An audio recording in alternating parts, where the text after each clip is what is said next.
Hello to you. I'm happy to be here.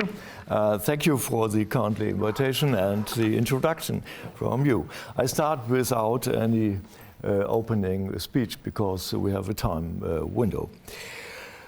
For more than 20 years, I have been researching issues of spatial phenomenology. Within human geography, especially in Germany, this thinking found only little resonance. This is mainly due to the theoretical orientation of the discipline towards methodological individualism.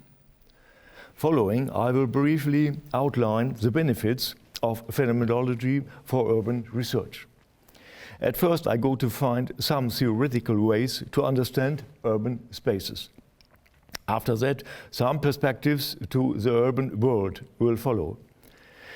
Just here we come in touch with two different kinds of conceptualization, spatial circumstances. The geodetical space and the phenomenological Feld or lived space. That's two different kinds.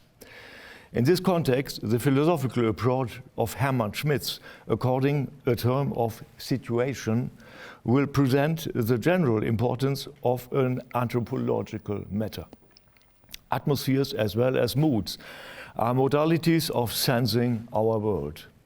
Finally, some examples to urban planning will give an illustration. At first, we have to ask, what is a city?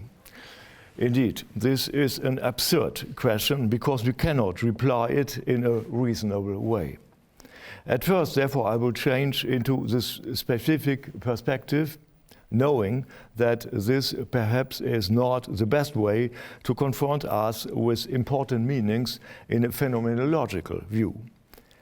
Other sources of thinking we can discover in the language of everyday life, in painting, in poetry, or in other modern arts.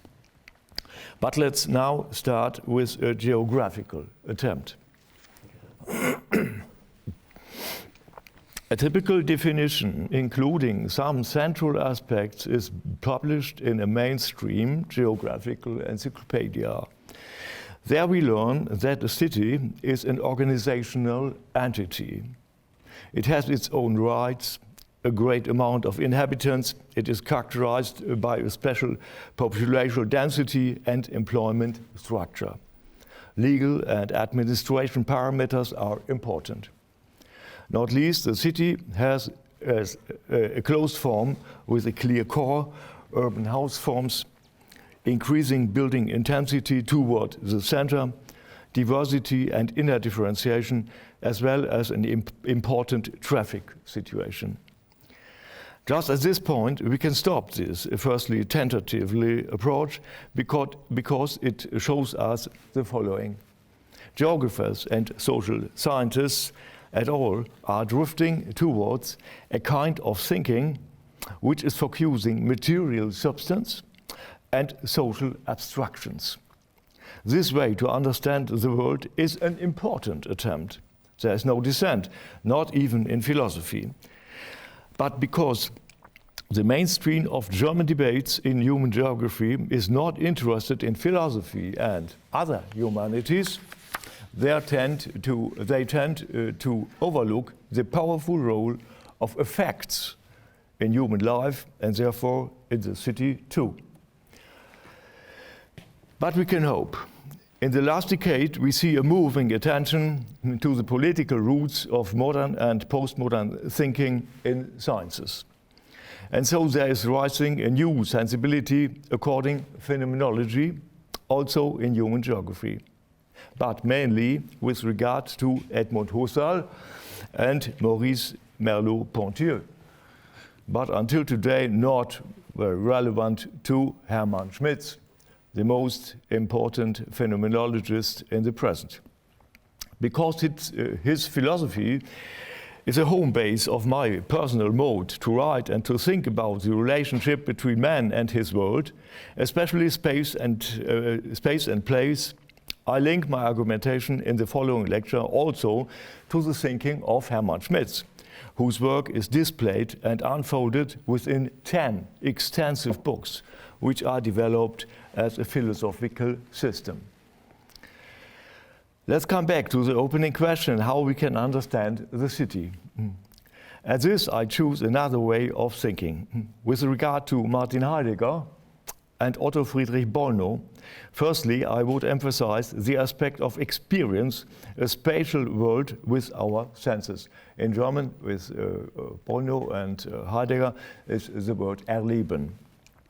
But secondly, I must add, this is insofar a poor perspective as it is a bit passive. More sensitive to the vibrant presence of man in his world has been Carlfried Graf von Durkheim. He did not speak of the experienced space, but of the lived space, in German, gelebter Raum. His focus not was fixed to what happened in and outside of a personal situation.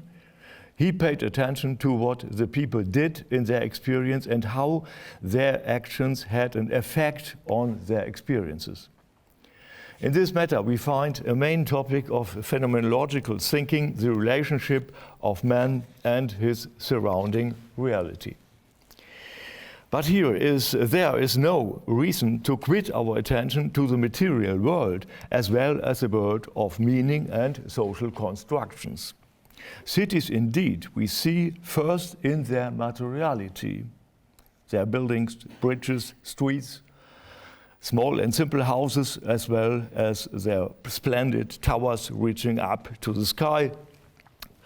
Last not least in their traffic infrastructures, rails, trams, and so on. In the perspective of humanities, our interest to these things is important too, because they inform us whereas people live in their city. Indeed, there is a main difference whether they live in small, poor houses or in a direct relationship with nature, or they use high-tech structures of production and communication. To ignore these differences in conceptualization, the social world, we tend to lose the relevance of phenomenology today. The challenge of synthesis is the following. We have to see what material things do with our life in villages in another way than in global cities. No city is merging in its materiality, just as little in their technical infrastructures and social constructions. Georg Simmel knew this and illustrated a way of thinking the big city as a vibrant milieu. The metropolis and mental life from 1903. It's an article in a scientific article.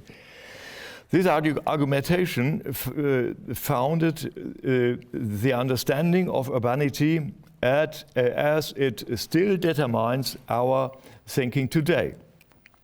But not any city. We find a cultural mode of living together we call urbanity. Therefore, Simmel pointed out main essentials.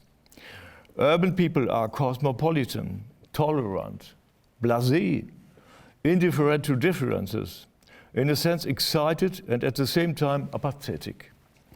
Urban people are vibrant subjects in a lived space, and so they are not only experiencing their environment in a sense of Bollnow.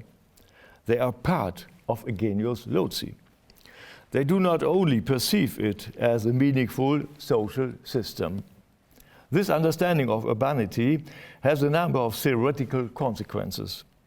These will concentrate on the question of the extent to which a mind owes itself to rational ability on the one hand, but also to certain feelings of the other. We come back to this matter a bit later when we make a difference between atmospheres and moods. A metropolis is a cosmos of buildings and an architectural labyrinth. But it only comes to life through what people do in it and through the way they live the city and to be in it. Thus, the city is a much complex, quasi-organic system. However, I do not want to understand it in a vitalistic sense as something living by itself, but in contrast to comprehend it, the city as an object of social construction only. Urban worlds are also spheres of performativity. In this reason, we have to synthesize in our thinking architecture, infrastructure, technical media, as well as lived oscillograms and performative patterns of occurrence. In the big city, many and various, the different come together. The experimental, the playful, the ultra-modern, the risky, and therefore a lived dynamic powered by the rationality of action and the feeling of being with. Speaking and thinking, we reflect on cities. That is the perspective of discourse. But in the sense of Michel Foucault, a discourse is not consist of words only. There is also an outside that has great power over literal speech. Here we have to recognize the world of images, products of art, and deep stream of emotions. Especially what we feel will influence what we do and how we think, also in theory. Therefore, the question of resources of power that Foucault poses is necessary. The power of feelings is not only virulent in the everyday life, but also inside the world of intellectuals. Feelings are infiltrating into scientific thinking, not only the city. First of all, they dispose the modalities of thinking and making theory. That's why Ludwig Flick in 1936 used the term mood of thought, in German Denkstimmung. The way we think about the city theoretically also includes our relationship to the people's feeling living their city. Nevertheless, I would argue in the mainstream of human geography, rational plots are regarded as much more important than human feelings. Theorists and philosophers formerly were wiser on this question. I remember the American writer and architectural critic Lewis Mumford, who described the atmosphere of New York in the 1940s with a metaphor, the color of the city. Or the philosopher Willy Helpach, who emphasized the polyphony of urban impressions with a metaphor too, the court. The Swiss architect and urban planner Hans Boesch wrote a book with the title The Sensual City. In our time, we find a remembrance to emotional vitality in the city more in architecture and philosophy than in human geography. How we can understand the consequences coming from this intellectual mode of widely overlooking the emotional dimension of urban worlds. Firstly, it explains a kind of fading out, a fundamental state of humans being in the world. A critical comment to this scientific habitus we find in the work of the French phenomenologist Michel Henry, who says the world is a sensual world because it is affective. Sensuality is only removed from the scientific world, and for this reason, this world is abstract, which means it is a world in which sensuality is not longer taken into account. And this means, consequently, it is a way of thinking without taking into account the rules that ultimately constitute every possible coexistence. Similar to this position, the German philosopher Hermann Schmitz argues when he is pointing out that we do not communicate only with words, but is a mode of embodied communication. Embodied communication implies the following sense. I will always speak of embodied communication in general when someone is so affected and afflicted by something in a way that can be felt by him in his body. But this way, in contrast to the image of an intellectual subject, he emphasizes the importance of the pathic foundation of human being. Strictly speaking, the pathic dimension includes not only feelings like fear, sadness, and happiness, but all kinds of feelable impressions. Of special importance, here is the polarity of contractedness and expandedness, two felt kinds of one's own personal space. They are perceived on one's own felt body, but not on the material body. Therefore, we have to make a difference between when we speak about a body. It's not only a body. We have a material body that is a substance, and a felt body. It's only atmospheric and emotional. Embodied steerings are the base of being a person. That's also the core of Henri Michel's argumentation. All impressions can trigger our behavior. In its one-way direction, the glance is a felt suggestion. Someone who looks at you also captures and touches you with his gaze. The dynamics of this special kind of non-verbal communication everybody knows from the situation in full pedestrian areas.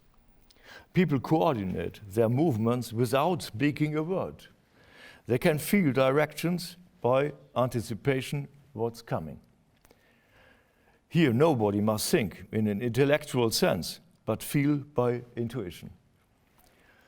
By this way, people feel their city as their own sphere, and this they sense in an atmosphere or a mood.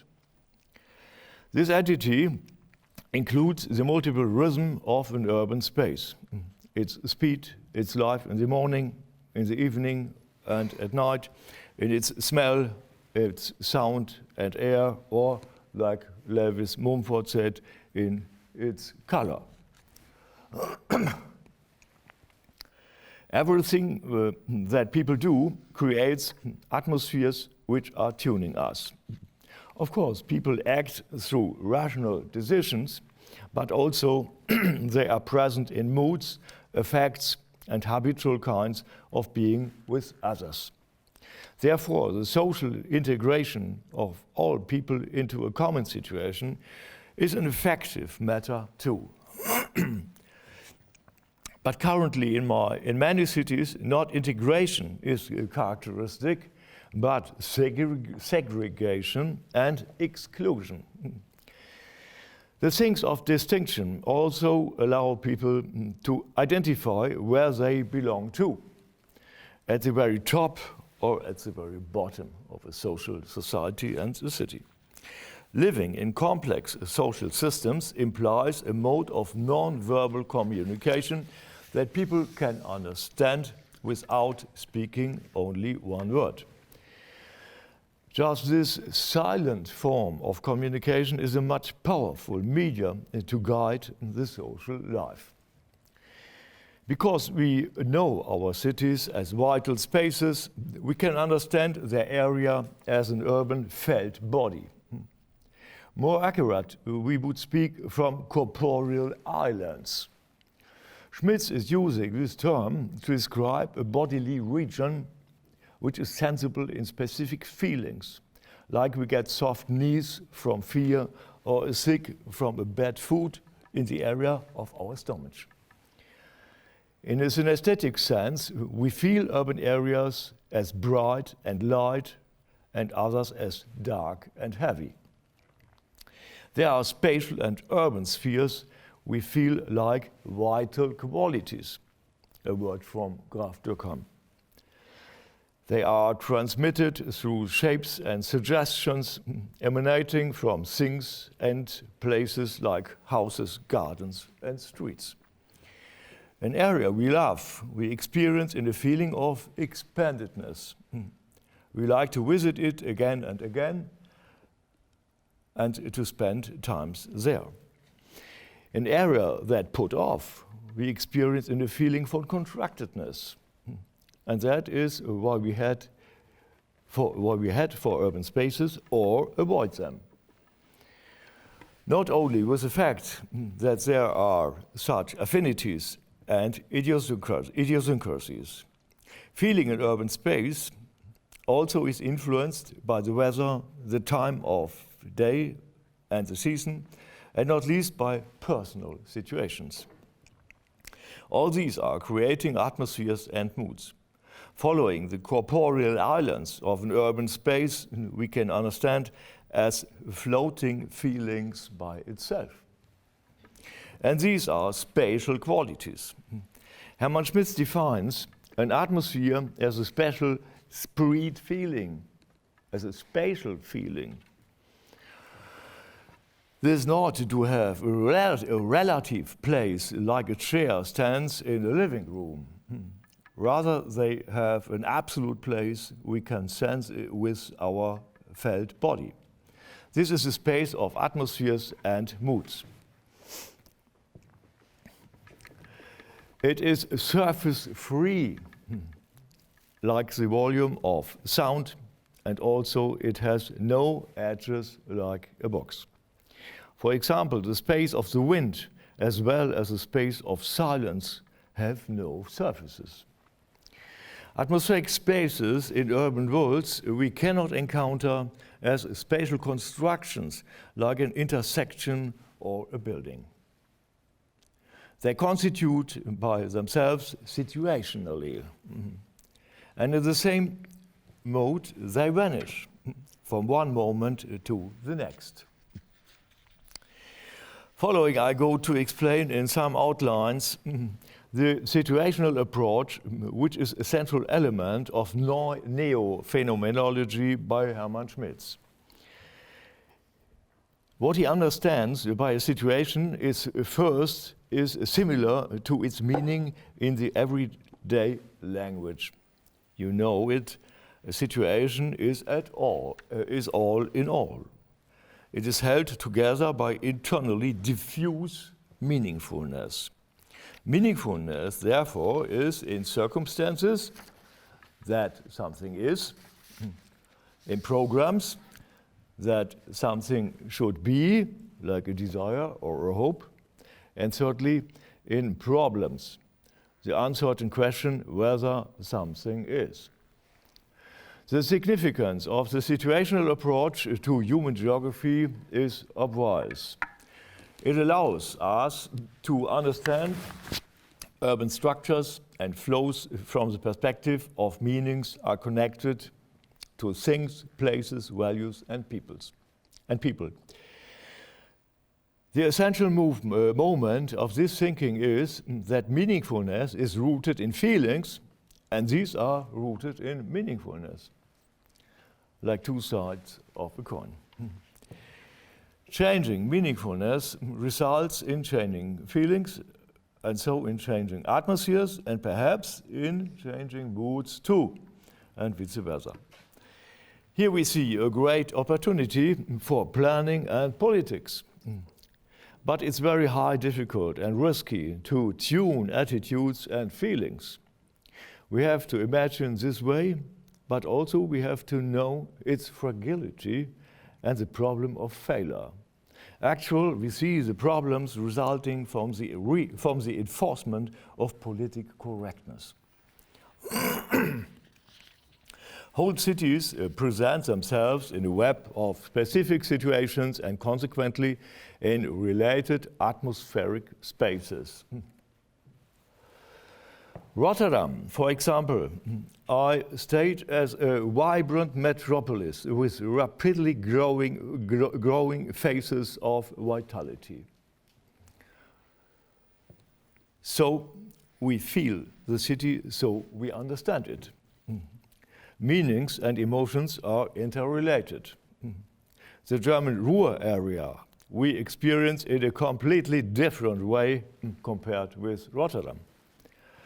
After the collapse of the coal and steel industry, it is trapped into a deep structural crisis.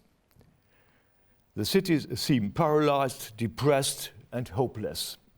This is a collective situation which captures all people living in this area, often by a mood. Cities are dense spaces of affects. Not only individual persons have feelings, but also groups of them. But emotions do not fall from the sky. They are communicated through symbolically ordered things, through the expression of materials, about what other people do, how they appear, and how they live. Rotting buildings give us a different understanding than rotting suburbs. But these impressions are based in the framework of historical and social situations. Before we can explore what and how an emotional media communicates, we should outline a small differentiation between atmospheres and moods. A reasonable differentiation is very difficult. Therefore, outside philosophy, both terms are often used synonymously. But just some distinctions will bring a benefit and lead to a better attention and cognitive ability. Human existence, in German Dasein by Heidegger, is grounded in an affective structure, which Heidegger termed Befindlichkeit, a complex felt sense of one's own situatedness. Human existence only can be experienced in feelings. Being in the world is experienced as a mood. Otto Friedrich Bollnow, who studied philosophy under Heidegger, summarized it a similar way. In principle, there is no state of human life which is not attuned to a specific mood. The situated attunement can also be observed in collective states such as the spirit of the time, in German Zeitgeist, and attitudes of social groups. And it is again Bollnow, drawing on Wilhelm Dilthey, who stressed a direct relationship between life moods and fixed world views. Thereby, he noticed a meeting point between feeling and reason. This knew Johannes Volkelt just in the 1920s, when he remarked that the emotions are overflowing into the theoretical sensibility of a floating manner. That means this interrelationship disposes our thinking mode.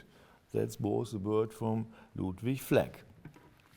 Also, Hans Lips addressed moods in the sense of Heidegger as certain ways of being, and thereby as a fundamental layer of all experiences. But on the other hand, he illustrated them by reference to the tuned morning, the mood of Sundays, or the bleakness of a rain day. According to these examples, the specific characteristic of mood seems to be their affective capture. This criterion is insofar remarkable because atmospheres are affectively too. However, this does not legitimize to speak of atmospheres and moods in a synonymous way. But it raises the question under which conditions an atmosphere can change into a mood. Philipp Lersch, 1954, brought the moods into a theoretical neighborhood of atmospheres. He ascribed them with an atmospheric character. On the other hand, this view is understandable in the face of Hubert Tellenbach's notice to the clouding character of atmosphere. He used the word of Umwölkung. With the concept of the tuned space, Gernot Böhme draws attention to another difficulty in the separation between atmospheres and moods. More explicitly, he says, furthermore, the atmosphere is a tuned space. That means what appears is a mood, yet not initially as a mood as such, but as a tinge of mood, something which I perceive because I am falling into this mood. What Böhme denotes as a mood is not a mood in the strict sense of Heidegger or Bono, but a tuned atmosphere. The gap between both feelings now is vanishing.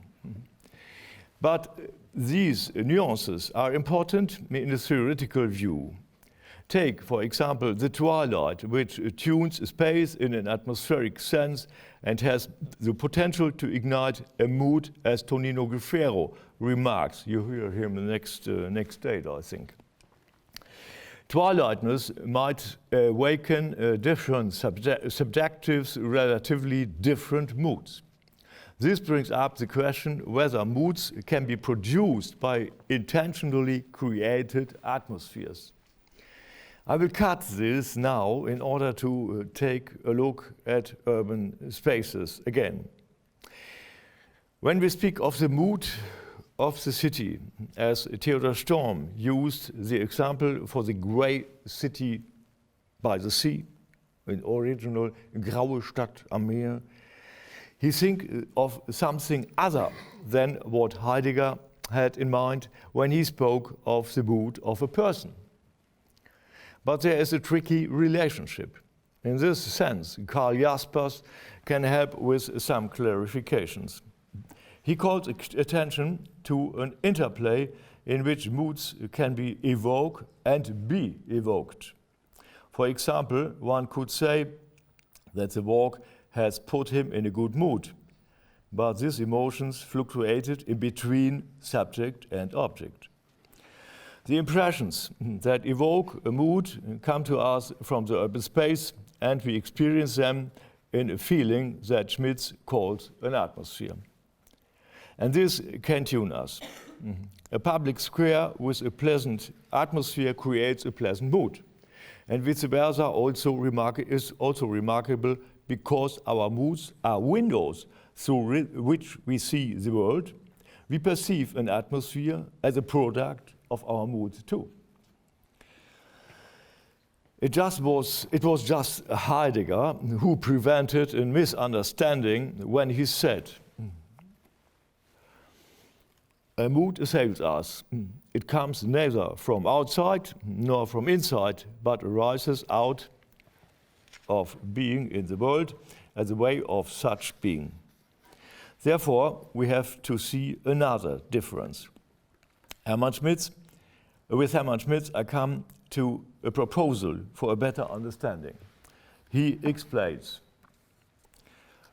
one has to distinguish two meanings of feeling. Feelings as the perception of a feeling, and an atmosphere as feeling as being effectively involved by that feeling. It is possible to perceive an atmosphere without being affectively seized by it. As soon as the atmospheres influence the affective state of the subject, it unfolds its emotionally attuning power over it. The affective power of a mood, in contrast to an atmosphere, can be illustrated by a quote from Rainer Maria Rilke's novel Malte Lauritz Brigge. And in this, the protagonist Malte is emotionally not able to be affected by a cheerful atmosphere in such a way that the mood of others become his own. And their faces were full of the light that came from the carnival booth, and laughter welled up and poured from their mouths like pus from an open sore. The more patient I become trying to move forward, the more they laughed and crowded entirely together. A woman's scarf somehow got caught on me. I pulled her along behind me and people stopped me and laughed, and I felt that I should laugh too, but I couldn't. That's the essential sentences, but I couldn't. That does all, what does all means according our being with in urban spaces?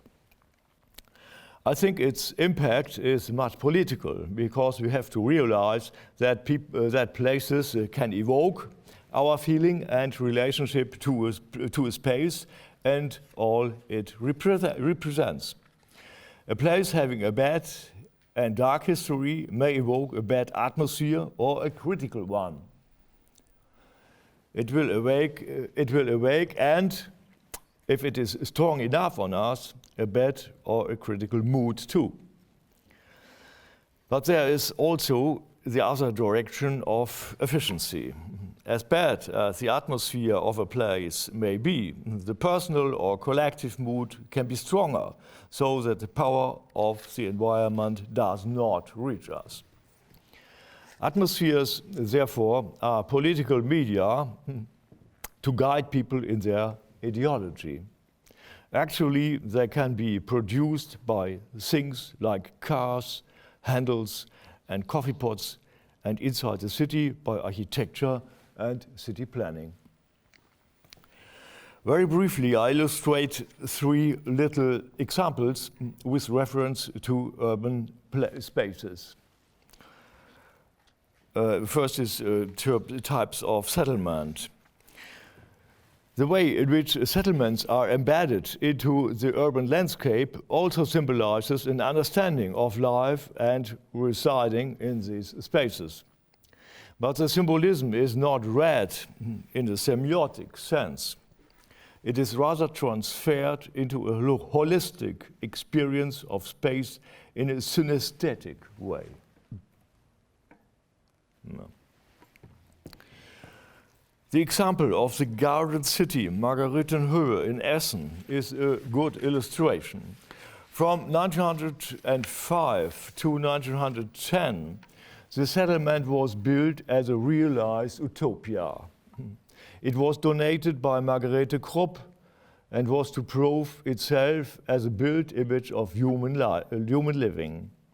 In its architectural language, the course of its streets and its landscape architecture, it represents an alternative design to cramped and serial living around 1900 in the big cities. People should feel comfortable and secure inside this place. The Garden City was a counterworld to industrial modernism. It should also be experienced atmospherically as the other of an inhuman industrial modernity. But more than that, people should be put into a romantic mood by living in a nearly isolated world. Thus, we can say this emotional space has been realized as a heterotopological construction in the sense of Foucault. Just the course of the streets plays an important emotional role because streets do not only function as driving lanes. They also suggest a vital tone of being with a spatial world. At the end of the 19th century, Camillo Sitte gave a reason for building atmospheric street spaces. They should not only be good paths, but also make it possible to live outside the home. He saw them as harmonious and pictorial public places.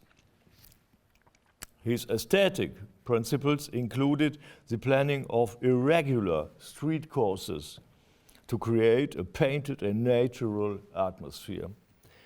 And therefore, he wanted crooked streets. Sitte's contemporary Otto Wagner rejected this position. He said it is artistically and therefore reprehensible to make intentional, unmotivated street curvatures. Come to my second example. Urban planning following the principles of the Athens Charta. The Athens Charta, adopted in 1933 under the leadership of Le Corbusier, propagated an almost mechanistic urban development. This strong symbolism also expressed an emotional image of the city. The idea was to become perceptible how people should guide a modern life in the future. The new architecture created atmospheres of modernity and naked functionalism. In this historical situation, people identified with it and preferred to be at home in these serial houses. Much later, this attitude heated the minds because it was seen as merciless in its rationality. Also today, they are understood even very problematically.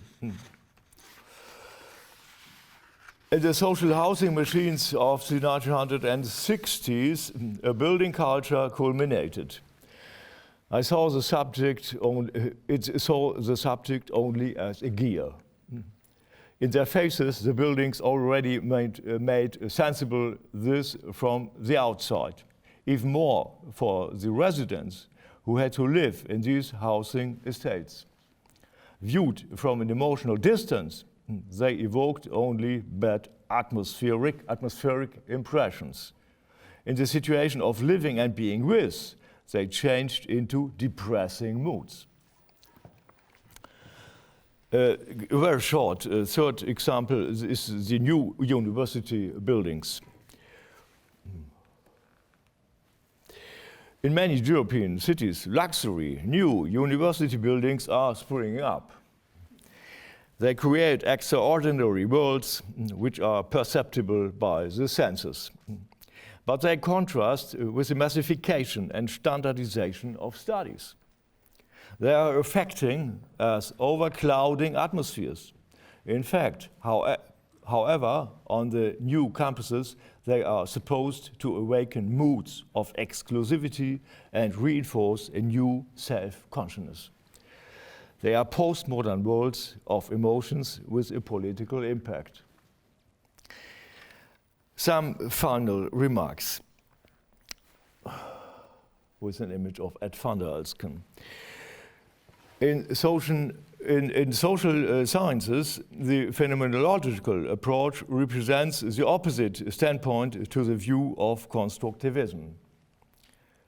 While the latter do focalize on the general and the rational power of personal self-government, phenomenology looks up to the particular, the random, and the power of the affective. Just urbanity is a common situation as well as a personal kind of feeling. An emotional impact like an atmosphere, or, if we are affected, like a mood. As inhabitants, we cannot be with the city other than feeling it as an overclouding immersion. Urbanity makes a city something of its own, an emotional milieu of identification or of disgusted rejection. Thank you.